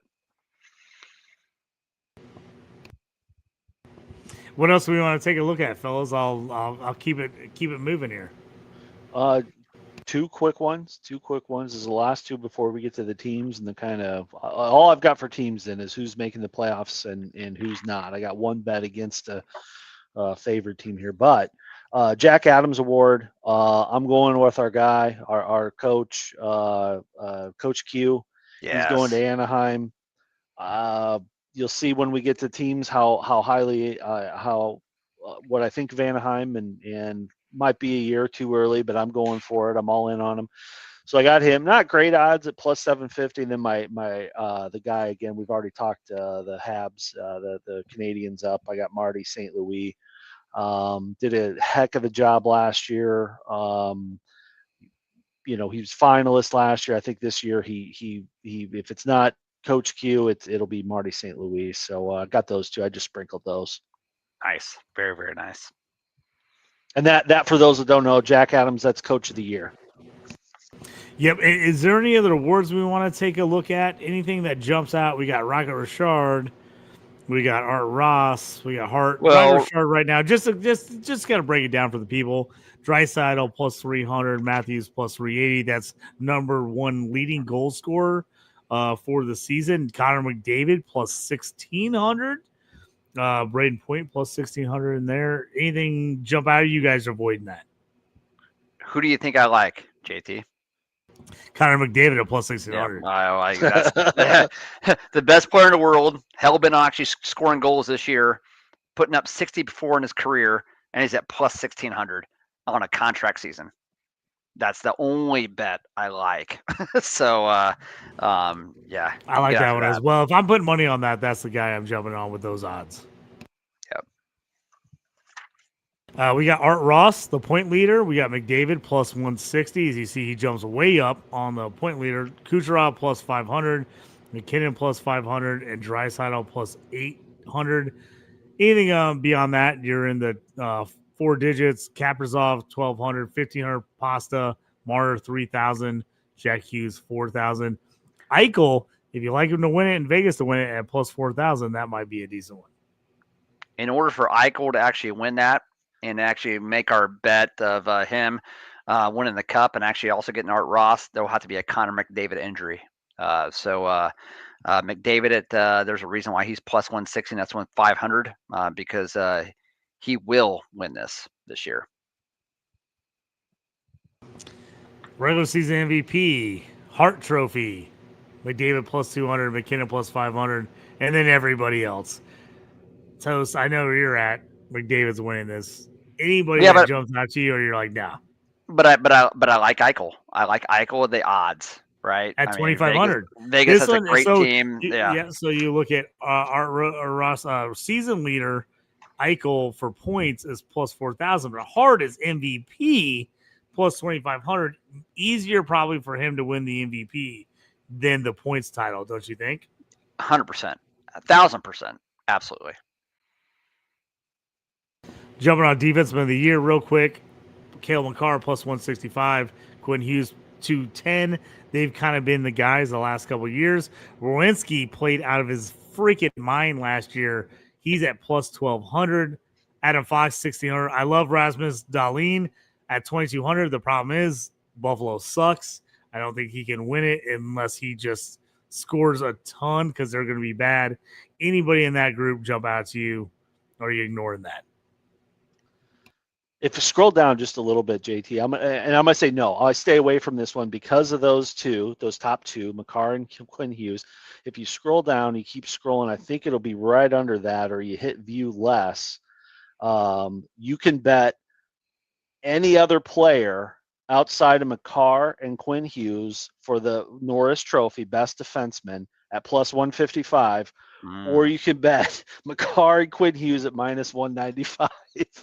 What does that tell you? That tells you one of these two nerds is going to get this award. And if the field was like plus 250, I'd probably play the field. Not high enough. I'm staying away from this one because those guys are going to get it. One of them's going to get it. I just don't know who. Yeah, 100%. And I think it was Hughes last year, right? Which is crazy. Yeah. I think Hughes won it last year, and Makar scores the 30 goals. I think. So it's going. Somehow, if you could actually figure out how to sprinkle on both, and actually, when I say sprinkle, you shouldn't sprinkle on both. You should go heavy on both. Yeah. And then somehow, like, figure out another third bet to put in there to actually make sure you're going to win a lot of money. Yeah. It's 99.9% that they're going to, one of those two is going to win it, and obviously the odds show that. Yep, unless you're going heavy and taking that guy, I'm probably avoiding that one. Goaltender of the year, the Vezina, Hellebuck plus 400. I'm a little surprised he's at plus 400. We know it's hard to win back to back, but plus 400 for a guy who absolutely was dominant last year, pretty interesting. Shesterkin at plus 700 for the Rangers. We don't know what the Rangers are going to look like this year. Vasilevsky plus 900. Eininger plus 1,500. Anyone on this do you think has a shot to win this that you'd be willing to throw money on outside of Hellebuck? To me, this is Hellebuck or nothing. Yeah, I agree. It jumped out. Same thing, JT. I was a little surprised at plus 400. Yeah, that'd be the only bet I'd consider. Yeah, if somebody actually held the gun to your head, it would be Jake Ottinger at plus 1,500. Dallas is that good. If you had the best regular season record and to end up getting, let's say, 110, 112 points as a team, I could see it maybe sneaking in there, especially if you end up but I would not want to actually bet this. I mean, I shouldn't say that. Connor Hellebuck at plus 400. plus 400. It's freaking great odds, man. I mean, Yeah. so I mean, the fact that Norris uh, is 165 and yeah, 210, and he's plus 400, and he just won Right. it is pretty it just interesting. To be it honest. just Yeah, goes there's to show something going you, on. this goes to show you on how everybody knows how volatile goalies are, right? So just they don't trust them, and that shows here because to give Hellebuck plus 400 when really he probably should be like a plus 150, it's because of the position in itself. So that's probably what I'm going to bet. I'm probably going to get on that. Yeah. And Aaron, if you can show me how to parlay these, if I know how to parlay, but if they let you parlay and you mess around with these, and you figure out something, let me know. I will. Some it was, some it was not. Okay. I got the Bedsy and Celebrini to parlay, but most of these I was getting. You can't combine them. But yeah, They're tomorrow's smart. Friday. I'm not gonna. Yeah, exactly. I'll have some free time on the weekend. I'll take a look. Yeah. We'll jump through a couple more of these trophies just in case people want to get on. We already talked about Rookie of the Year, Demidov plus 185, Misa plus 1200, the Selke Defensive Forward of the Year. Sam Reinhart right now is the favorite at plus 225. Nico Herscher plus 300. Anthony Cirilli plus 600. And our guy, Jack Eichel, plus 900. Anything jump out to you on this? This seems like probably would be, if you're going to get decent odds, it seems like a decent odds because this has got to probably be one of the least bet trophies or awards. Like most people are like, I'm thinking about the best defensive forward in the league. Like most people, it's like they just don't think about that. They want points, they want scores. Like, oh, this guy's the best at defense, but it's not a defenseman. Yeah. This I think this award is the most subjective. Like all these other ones are pretty objective. There is one that's not listed on here. That's where the players vote for the MVP. But outside of that, this is the most subjective award out of these. I'm going Mitchie Marner. You're getting plus 2,000. Vegas, we've talked about them. They're a favorite for the cup. They're a favorite for this and that. They'll probably win the division. But Mitchie Marner, he looked terribly defensively. He was in the spotlight. Every Toronto highlight had this guy missing his check in the playoffs. In the regular season, he was incredible on defense. He really turned the corner. He's going to have so much fire in his blood. He's going to go down to Vegas. Already bought a house down there. He's living in a huge mansion, fitting in with his teammates. He's living his best life down there out of that spotlight. You're already on a defensively sound team. And I think there's just that story, that recovery story that whoever votes for this trophy is going to be wrapped up in. I'm taking him at plus 2,000 for the Selke. Yeah, Aaron, I like that. Let's just call out the elephant in the room. This is Alexander Barkov's award. Right. Yeah. And Barkov's out for the year. Yeah. And this is your best 200-foot forward in the entire game. That can actually play on the penalty kill, on the power play, even strength. They can do it all. Just a best all-around player. Interesting enough, Sam Reinhart actually slips into his place there. Plus I know. Is that by osmosis? They've like Barkov's that good. They're like, well, he probably talks to him at practice. Right. Yeah. They share a locker room space. They're right by each other. Yeah, that's the only reason Reinhart's got a plus 225. Yep, and Reinhart did actually have. I was looking earlier today. I think I remember this. If I remember this, memories been pretty awful, but when it comes to hockey, I can remember a lot of stuff. I think he had 5 or 6 shorthanded goals last year as well. So Reinhart did. That is so. That makes sense. You just Ford isn't a dynasty. You would think that hopefully Tkachuk ends up getting back by, let's say, middle of November. That would be the earliest, right? So he's out like 6 weeks. For those that actually haven't drafted yet, if you feel pretty good about your team after like say 5 picks, and Matthew Tkachuk's actually still out there in 6th round, I just think he's going to be back sooner than later. He probably will be, given that Barkov's actually out. Sam Reinhart's actually going to step up, and then guys like Carter Verhaeghe, sorry, and also like even Anton Lundell. Those could be sneaky players, and nobody should actually be sneaky on Verhaeghe, but even Lundell will be a little sneaky. Sam Bennett signs a big deal as well to stay. They're going to score. They're still going to score. They're really good. So just for other categories, just thinking about your bets, don't forget about Florida. They're in the middle of a dynasty that's not going to end, regardless if their best player is actually out for the season, and their second best player is actually out for the first 6 weeks of the season. All right, next one on the list. We'll go through the rest of these real quick. Might as well. We're here. Jack Adams, Coach of the Year. We just talked about that. So we're good there. Titch gave us his favorites there. Jim Gregory, GM of the Year. Do we care? Do we want to take a shot on this? Do we want to say clue. absolutely not? This is who's going to win the cup.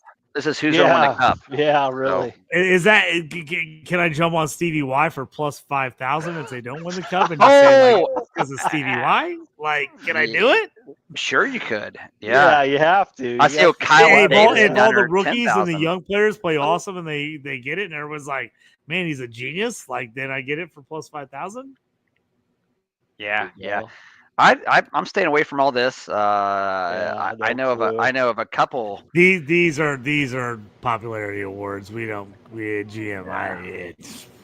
We're not betting on that. I mean, this is crazy though on sportsmanship, sportsman and high play standards.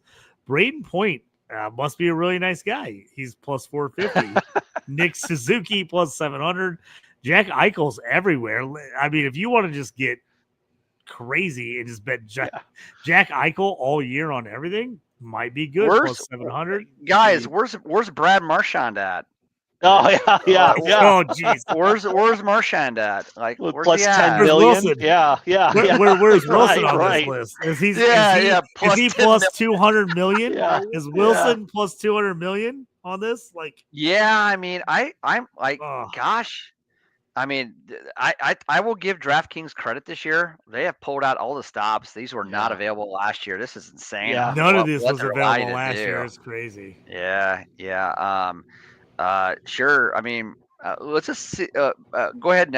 I didn't even know this was an award. Goaltenders on a team with the fewest goals against is the William M. Jennings Award. I have to be honest with you, as a hockey fan, I didn't even know this existed. So you have the Buck is plus 400. This?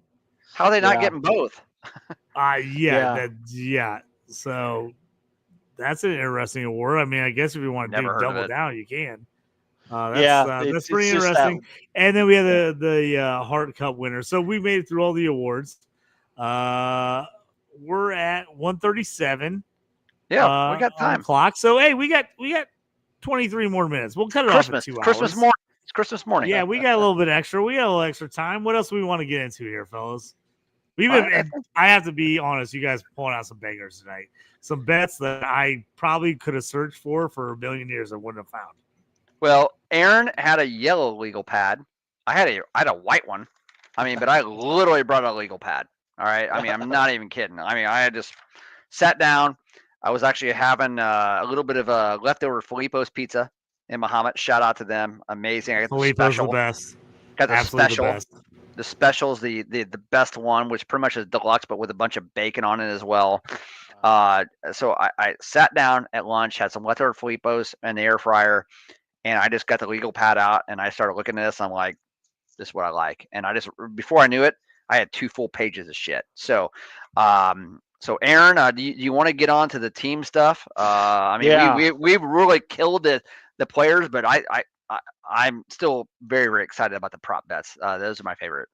Yeah, and I mean, as far as teams going, I don't know if you want to, if you've got the over under points, if you want to get into that. Yes. The only bets that I've got on teams, I've got the who's making playoffs, yes or no. That's it. That's all I've got. So if you want to start with something else, go ahead. If not, I'm ready to jump into to all 4 divisions. But go ahead. JT, let's start with playoffs, yes or no, and then we can actually expand from there. So, because I'm pretty much covering everything let me else, jump in the list. Let me find it here. I found team points, but let me find playoffs, yes or no. But you guys can talk about them while I'm looking up to show the people on them. I'm going to go ahead and I'm going to start with the Atlantic. They're on the Eastern Conference. So this is Atlantic Division. These are all the playoff teams right here. We got Toronto, Ottawa, Tampa, Florida at a wild card spot, Montreal at the second wild card spot. In the Metro Division, in the East, Carolina, New Jersey Devils, Washington Capitals. Rangers don't make it. Rangers to miss the playoffs is a plus 160 bet.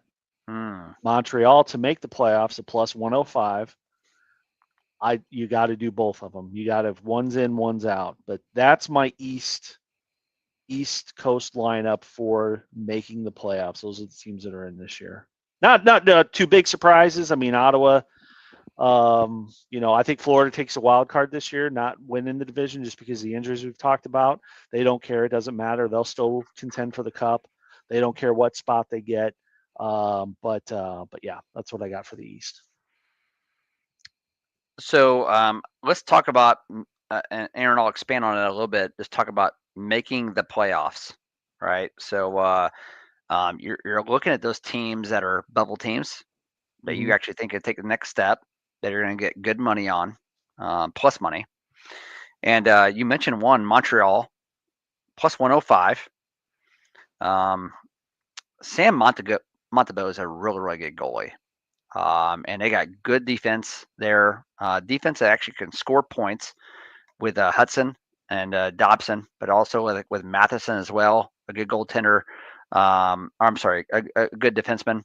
So they actually have a lot actually going for them there. I like plus 105 there as well. Nick Suzuki at the center position. Cole Caulfield. If you can get a healthy Patrick Laine this year, and that's asking a lot, right? That's asking a lot. And then really Slavkovsky actually coming in his zone, and maybe a healthy Kirby Doc for maybe 50 games. But Montreal's got the pieces there. It's all there, and they should be a playoff team considering, and probably the best home ice advantage in all of hockey, I would imagine. Plus 105. I like them a lot. Calgary plus 270 in the West. They're going to be right there. They're a team where I think it's going to take probably 91 points to actually make the playoffs. I'm guessing they're going to be anywhere from 86 to 91, 92. They're going to be right there, plus 270. If you're just hell-bent on that or have to bet something, I like them.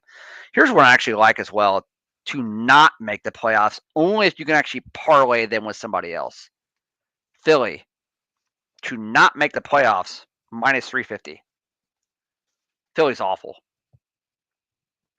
They may actually end up being worse than the Hawks this year. Yeah. They're not making the playoffs. I'll bet my left nut they're not making the playoffs right now. That's easy. They have no goaltending. They're not making it.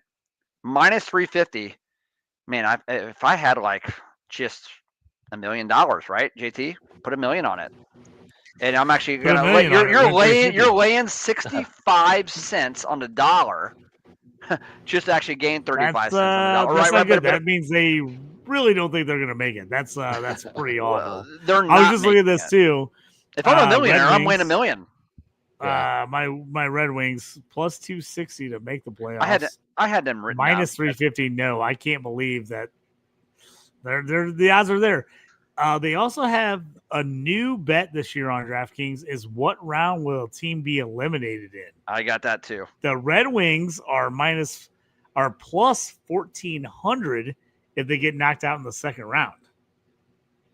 So that's an interesting one. I've got any other ones kind of jumping out of you as I was like, I took it off the screen for the people looking like, why is he not on there? Because I'm jumping up and down. I didn't want to make you sick as I'm rolling, as I'm scrolling through the scene. If we find something, I'll pull it back up so you guys can see it. Yeah. So stage of elimination. That's the bet anyway. Aaron, I think you kind of alluded to it earlier with some of your predictions anyway, that Florida, they'll be a playoff team. Florida's in their dynasty. Florida's too good top to bottom to actually get beat in the first round. And they'll just kind of find a way. Florida to lose in the conference finals, plus 800. I think Florida will make the conference finals this year, but it's going to be too difficult at that point considering everything they've actually went through. They're going to have to work their tails off to actually get to the point where they're actually accustomed to getting. And without their leader, Barkov, actually being there, and also 6 weeks without Kachuk, they will have a run there a bit where they're like, wow, this team's actually figured it out. They're too good. They got too many solid contracts. And they're just a model for whoever actually wants to be in there right in the middle of this thing here. But they will find a way to get to the conference finals, so they will not make it. Plus 800, I like that a lot. Toast, I like that one a lot because I do think there's still going to be a team to be reckoned with. Right. But I think they're that good. all the years that they've been going deep in the playoffs, and we've seen the offseason injuries here. If they're going to get beat, I feel like this is the year they're going to get beat, and then they come back better than ever next year. They get healthy. They're ready to roll with all these same players. If they're going to get beat, I think this is the year they get beat. I think the conference finals bet, it's probably a pretty solid bet because I think they can make it there. But I do think if they do get knocked off with everything we're already seeing preseason, this would be the year that maybe it all kind of comes together. All the injuries, all the players playing like a million games for the last couple of years, they finally add up this year and they get run down. They lose a little earlier than expected, and then they come back ready to roll the next season. Aaron, does this feel like maybe the 2014 Hawks just a little bit, where a team good enough to win the cup? The Hawks weren't injured that year, though. They just went up against a buzzsaw at a team in LA that was actually just still they won cups just like the Hawks did as well. But Hawks won in 2013. They actually go to the conference finals, losing an overtime game 7, 2014, and then win again in 2015 as well. Florida actually having the injuries they are, and Florida's in better shape in the cap than the Hawks were in that dynasty. That's why they actually could have a more impressive dynasty, which is crazy to actually say. I just think a conference finals is almost a given for them. Mm-hmm. But it'd be difficult to make it to another cup. That would be 4 years in a row, right? 4? Yeah. Would that be 4? Yeah. They lost the first year and they've won the last 2. This would be a 4th cup in a row. I don't see them make it to a 4th cup, but conference finals is, in my opinion, almost a given. Plus 800, get on that. Yeah, and I think right now the best odds coming out of the East are Carolina. I think Carolina is the team to beat them in that conference final. So it's like, well, okay, they get to the conference finals. That's easier for us to say, well, who's going to beat them then? Carolina's going to beat them. And not just because of the depth, and I love their offseason they had this year with Ehlers and all the other stuff, and these young guys, they're rolling. I love the addition of Keandre Miller. He didn't work in New York. He'll work in Carolina. But more than anything, you guys remember when they did the handshake, or they were going to do the handshake, and Paul Maurice comes off the bench and he tells Brendan Moore, "We're not shaking hands. Like it's not for us." And he totally cucked him. Remember that? Like the Pistons, did. Yeah. Well, yeah, and it made headlines. And they asked Brendan Moore. He's like, "Well, I was just, whatever." That I think that's in his ass, and he's like, that's the extra motivation to put them over the edge this year. Because when that happened and he looked like he would, like Maurice just patted him on top of the head and sent him in the room, and he did it. No, you don't do that. You don't act like that. Come on. No, Carolina's going to kill him. Yep. Great call. JT, President's Trophy. I got Colorado at plus 1,100 for best record in the regular season. Carolina is plus 600. Obviously, that wouldn't be a shocker, but I just actually always like Colorado. It'll be interesting with Colorado's goaltending. The Woods anyway, and you got Wedgwood, and who's the other one? Blackwood. Sorry, thank you. Blackwood and the Woods. Yeah, the Woods. Yeah. So you got actually both of them. If they get the good goaltending, they get healthy goaltending as well. Then you got to imagine Colorado was a team last year that had a hell of a lot of turnover during the middle of the season. I mean, they had a lot. So it was asking a lot for them to actually gel and actually make a deep postseason run. But having a year under their belt and actually getting like a Martin Necas actually being there for the entire season as well. Brock Nelson in the same boat. They have a lot of good players. I could see Colorado taking off and just absolutely dominating because they got the second best player in the world. They've had proven goaltending that actually could actually sustain an entire season. You had the best defensive men in the world, and not even close. And then you got guys like, again, you got a Landeskog back. You got a Brock Nelson, who's actually been there a full year. Martin Necas as well. You got Nichushkin's actually back from player assistance program. This is a team that actually now is actually going to play together for the whole year. I can see them putting something together and actually just being unbelievable. So plus 1,100 seems to be the best for me on the President's Trophy. Toast, that's my favorite. That's absolutely my favorite. For everything you just said, plus 1,100 Colorado, I think, is the bet to make. If you think, the West is easier than, if you think, like, I think the West is the way to pick it, because I think those teams, they're not as good, and there's a little more top heavy. So I like the Avalanche at plus 1,100. If I had to go against that, for me, Dallas Stars at plus 1,000 is the other bet. I'm probably staying away from the East. Hurricanes at plus 600 to me is as the favorite. That seems tough to me. That seems real tough. Plus 600 for them. Knights are plus 750.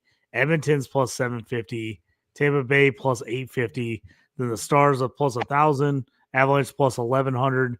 And then we get Devils, Panthers at both at plus 1,600. Then it goes from there. Aaron, you want to talk Cup champion maybe? Cup champ. I think it's going to be Carolina versus Colorado, and I think Colorado gets it done. So I don't think they'll win the Presidents. Vegas will take the Presidents, but I'm going Colorado. I'm going Colorado this year. Yeah, they were tops on my list at plus 900. You would think that, I know you shot me a text earlier today and said, "Hey, McDavid's not going anywhere. He's gonna stay there in Edmonton, regardless of what happens this year." If there is any indication that this could be his last year in Edmonton, and this is going to be his one time in his prime where he can actually test the free agent waters and really lock in for those 8 years and actually get somewhere else. Edmonton's made a Cup final, the Stanley Cup, the last 2 years versus Florida. It's been a rematch. Florida's got the best of them. Florida, we already think that they probably can't do it this year, given what's actually happened to them, out of their control with the injury bug as well. Had McDavid actually just being a man possessed this year, actually wanting to score the puck, is this a year they actually do it at plus 800? I like them at plus 800. I like Colorado at plus 900. I had a Winnipeg also down at plus 2,500 if you actually want to get a little squirrely. Toast, I was thinking the same thing. Winnipeg plus 2,500 on that 100,000 bet with them and Hullabuck. I'm like, man, 20. We got to think about this. The disrespect last year for Winnipeg and Washington both for the Washington seasons for sure. they had, and the fact that they got like zero love that they might win the Cup. We're seeing it again. Jets plus 2,500, Capitals plus $3,000. Oh man, I know it's a long shot, but those teams that were so good last year, if you're gonna go long shot, those feel like the teams because they feel like they could win as far as the outside shots. I'm with Toast. I'm on Avalanche plus 900. I think Aaron, the Panthers fall short. I just think it's been too much. I think it's too much going on. The plus 1,100. The Devils. I like the Devils a lot. They don't have enough yet to win the title at plus 1,300. The Maple Leafs, you just can't bet on them until hell freezes over at this point because they just can't get it done. Like even if they're great and you love them, bet regular season on Toronto as much as you want, but you're not betting them to win it all. for me, it's the team out of the West for me is either going to be the Knights, the Avalanche, or the Oilers. I do like the Stars as well. So like I think that's the toughest road, but I think they're going to get done. I'm going as plus 900. That's my pick. Yep. Right there Yep. with you, JT. Yep. I think they have the most depth. Maybe you can argue Dallas. I don't like Edmonton's depth this year. That's why I'm going Colorado. Edmonton is going to have to be old school Colts, where they're just top heavy as possible. Yeah. And all their stars just play out of their mind. Right. Peyton Manning's throwing for 5,000 yards, 50 touchdowns. Marvin Harrison, Reggie Wayne, 1,500 yards each, 15 touchdowns. Adrian James is rushing for 12, 1,300 yards. I mean, they're going to have to be top heavy as possible. Yeah. The Oilers can do it. They have the talent, but it's going to have to be the stars are going to have to absolutely bring it. Every one of them are going to have to crush the whole time because I think you're right. I just don't think they're as deep as they've been, and I think they're just going to need to lean on those stars. Now, can those guys take the heat all year where they're leaning on them every single night and they're like, we got to be absolutely at 100% every night? I don't know. It's a long season in hockey. It's a long season to have that much pressure on you. That's why I think Avalanche just have a better overall team. But if the stars come to play, I don't know if anybody's better than the Oilers. Now, we know the goaltending has just been an absolute disaster for them. That's why. And they just can't figure it out. Now, can they get that, minor league guy that comes out of nowhere or that random signing that plays out of his mind? We've seen it happen. But you can't bet on that. You can't trust that some guy's going to come up and pull it together at the right time to crush it for them. So that's not that like, the Woods are that great. Let's be honest. Let's not say like the Wood brothers are fantastic for the Avalanche, but they're okay. And they've been better than anything the Oilers have had. And the defense has been better for Colorado. So that leans me in that direction.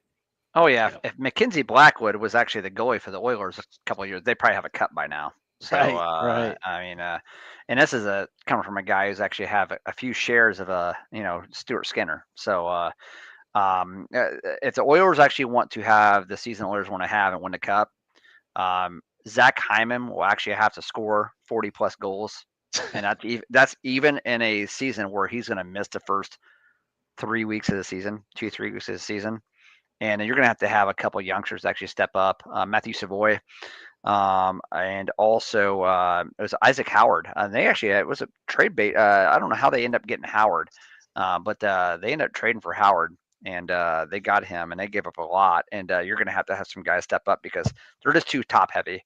And like they've been. And Evander Kane, if Evander Kane can just kind of like stay out of trouble and actually do what Evander Kane could potentially do. Well, he's in Vancouver. Okay, never mind then. That's why I actually don't see him on here. Good Lord, never mind. He stinks. Thanks a lot, Aaron. Get rid of him. Oh, yeah. You don't need him. He's on the second line of Vancouver. Jeez, how time flies, and they got rid of his ass because he was just nothing but a problem. Because I'm like, so that is what I meant to say was that honestly, if somebody could actually be like an Evander Kane type of player on top of Zach Hyman and actually put up 30 goals, that's what they're going to need. They need a little bit more balance. Yeah. Final thoughts before we shut this thing down as we're coming up on the 2-hour mark. I am jacked for Tuesday. Again, Sunday night is our listeners league inaugural league for we're actually on a draft. So super pumped for that. And honestly, guys, tune in on Tuesday. We're going to go 6:30 to 9:30 Central Time, and we're going to have a whole lot of fun. So join us. We're going to talk gambling. We're going to talk fantasy. We're going to talk regular hockey. May even be getting into video games like we did last year. Everything's on the table. So hope to see you guys there. And we might find some more interesting bets that you can hit up before it's all said and done, as we keep diving deep in these. You guys brought it tonight, man. All kinds of good stuff. Aaron, last words from you. Last words for me are LA Kings are out of the playoffs this year. Ooh, Anaheim is in. Anaheim plus damn. 270. Get in on it now. I'm going to be talking up Anaheim and Coach Q. I can't wait. Let's have some fun. Can't wait for Tuesday, boys. It'll be a lot of fun. We'll bring up a lot of this, but let's just start counting that money. I mean, that's just straight to the bank. All these bets we gave tonight. It's just let's play with that house money. Those October bets. What a beautiful thing. We can play for free all year on those October bets. Aaron, and if you're right regarding Anaheim, then that means Dostal as a goalie. Me and JT need a third goalie, and a Yahoo We league do are in actually one of playing our it. And leagues. so if he's out there, and that may end up being a sneaky pickup, and we just need it's categories league as well. Maybe that's a guy we actually look at, JT. I love it. That's going to do it for us tonight. Fantasy and Frames Around the Ice betting show. Check us out. Follow us on X. Follow us on YouTube. We got the hockey stuff. If you're into football, we got plenty of that too on Fantasy and Frames. Follow us there every Wednesday night. We'll bring you our action every Tuesday during the season, 9:30 Eastern, 8:30 Central Time. Going on early this week, like Toast said, for the live show on the kickoff. Dropping the puck Tuesday. Season starts. Hockey's back. Hockey's back, baby. Love it. It's going to be a great season. Looking forward to it. You can check us out, Toast, Aaron, and me, JT, all season long here on Around the Ice. We'll bring in the heat nonstop. Check you guys next time. Thanks for joining us. We appreciate it. We'll see you Tuesday.